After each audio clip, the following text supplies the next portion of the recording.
Hi guys! Welcome to Teacher H's class. So, compute ulit tayo ng BMI. So, again, ang ating formula ng BMI ay weight over height squared.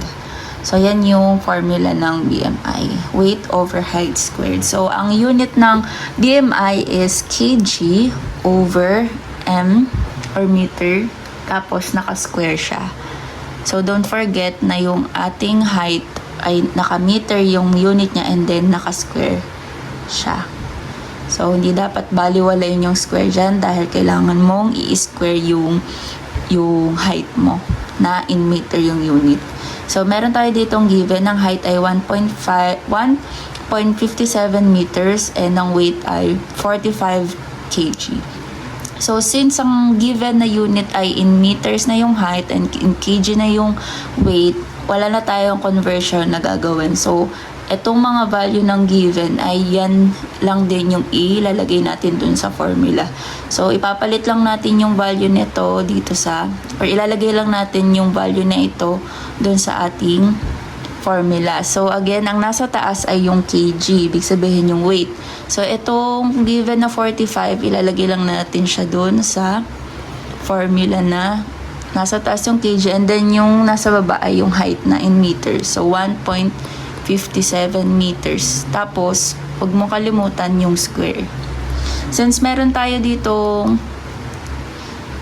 naka-square yung nasa baba, bago mo siya i-divide, 45 divided by itong nasa baba, i-compute mo muna itong nasa baba o yung may square. So, ibig sabihin lang nan 1.57 times by itself twice. So, 1.57 times 1.57. So, yung magiging sagot niyan, yun yung ilalagay natin dito sa baba. So, 1.57 times 1.57 ay 2.4649. So, since nag-times tayo, so yung magiging unit ay magiging meter squared. Ibig sabihin, 2 meter na yon. So, itong sagot dito, yun yung ipapalit natin dito. Kaya, 45 kg, tapos ang over na niya ay itong 2.4649 meter, tapos naka-square na siya. Since nakaganyan na siya, pwede na natin siyang i-divide. 45 divided by 2.4649.